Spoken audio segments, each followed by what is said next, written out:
আসসালামু আলাইকুম প্রিয় শিক্ষার্থী বন্ধুরা, আশা করি আল্লাহর রহমতে ভালো আছো। এখন আমি তোমাদেরকে দেখাবো স্ক্রিনে যে অঙ্কটি রয়েছে এই অঙ্কটি সমাধান করে। এই অঙ্কগুলো আমাদের কাছে খুবই জটিল মনে হয়, বিশেষ করে লগ বললে আমাদের এমনিতেই ভয় লেগে যায়। লগের অঙ্ক দেখলে আমরা মনে করি যে অনেক জটিল অঙ্ক। এখন আমি তোমাদেরকে দেখাবো খুবই সহজভাবে এই অঙ্কটি সমাধান করে, যাতে এই ভিডিওর মাধ্যমে তোমাদের লগের অঙ্কে কোনো সমস্যা না হয়। এখন অঙ্কটি করার জন্য আমাদের কি দেওয়া আছে, লগ 6 ভিত্তিক 6 রুট ওভার কত 6 এটি দেওয়া। এটির আমাদের কি করতে বলছে, মান নির্ণয় করতে বলছে। সেক্ষেত্রে এখন আমরা লিখব যে লগ 6 ভিত্তিক 6 রুট 6 এটি আমাদের এটার মান নির্ণয় করতে বলছে।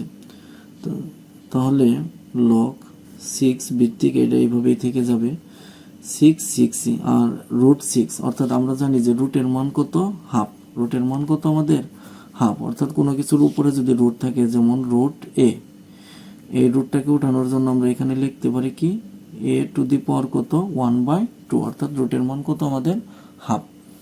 সেক্ষেত্রে সেমভাবে আমরা এখানেও কি করব, 6 এর রুট উঠানোর জন্য আমরা এই রুটের মানটি বসিয়ে দেবো। তাহলে এখানে আমাদের রুটের মানটি কত হচ্ছে হাফ, 6 এর পাওয়ার 1/, কত হবে আমাদের 2। যেহেতু এটার বেসও 6, আবার এটাও কি আমাদের 6। আমরা জানি যে বেসগুলো এক থাকলে আমাদের গুণের ক্ষেত্রে পাওয়ার কি হয়, যোগ হয়। গুণের ক্ষেত্রে পাওয়ারগুলো আমাদের কি হয়, যোগ হয়। শুধু এটা বেস একের ক্ষেত্রে। আবার যদি বেস এরকম ভিন্ন থাকে, যেমন এ স্কোয়ার ইন্টু বি কিউব, তাহলে এটা আমরা কোনো কিছুই করতে পারবো না, যেহেতু বেস ভিন্ন।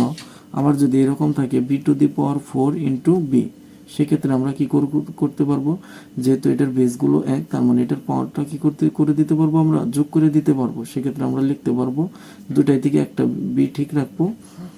তাহলে এটার পাওয়ার কত আছে 4, আর এটার পাওয়ার মনে মনে কত আছে আমাদের 1। তার মানে গুণের ক্ষেত্রে বেস যদি এক থাকে, তাহলে পাওয়ারগুলো কি হয়, যোগ হয়। তার মানে এখানে আমরা কি লিখতে পারি 4 + 1, অর্থাৎ বি টু দি পাওয়ার কত লিখতে পারি আমরা 5। আশা করি তোমাদের কোনো সমস্যা নেই বুঝতে। সেমভাবে এই দুইটার বেস এক, তাহলে এখানে আমরা কি লিখব, লগ 6 ভিত্তিক এই দুইটার বেস এক, সেই ক্ষেত্রে আমরা একটা ঠিক রাখবো। আর তাহলে এটার পর মনে মনে কত আছে আমাদের 1, তাহলে এটার পর আর এটার পর কি হবে আমাদের যোগ হবে। তাহলে এখানে আমরা লিখবো 1 + 1/, কত 2, 1 + 1/, কত 2। যেহেতু এখানে আমাদের ভিত্তিক মিলে গেছে, আর আমরা জানি যখনই ভিত্তিকগুলো মিলে যাবে তখন লগটাও কি হবে, উঠে যাবে। লগটাও কি হবে আমাদের উঠে যাবে। তাহলে ভিত্তিকেও চলে গেল, আবার লগটাও কি আমাদের চলে গেল। তাহলে এখানে আমাদের কি থাকছে 1 + কত থাকছে 1/2।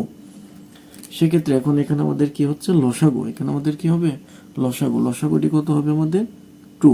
লসাগু কত হচ্ছে আমাদের 2। যেহেতু এটার নিচে আমাদের মনে মনে কত 1, সেই জন্য আমরা কি করব, সরাসরি এই 2 দ্বারা 1 কে গুণ করবো। আর 2 দ্বারা 1 কে গুণ করলে কত হবে আমাদের 2। 2 দ্বারা 1 কে গুণ করলে কি হবে আমাদের 2, প্লাস আবার 2 দ্বারা 2 কে ভাগ করলে 1, আবার 1 দ্বারা 1 কে গুণ করলেও কি হবে আমাদের 1।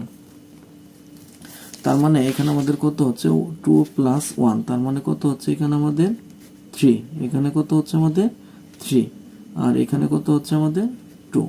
এটাই কি আমাদের নির্ণয় অ্যান্সার। আশা করি এই ভিডিওর মাধ্যমে তোমরা এই অঙ্কটি খুব সহজেই বুঝতে পেরেছ। আর পরীক্ষায় যদি এই নিয়মের অঙ্কগুলো আসে, তাহলে আশা করি তোমরা খুব সহজেই অ্যান্সার করতে পারবে। আর এই রকমের অঙ্কগুলো তোমরা বেশি বেশি হোমওয়ার্ক করার চেষ্টা করবে, তাহলে তোমরা খুব সহজেই এইসব অঙ্কগুলো অ্যান্সার করতে পারবে।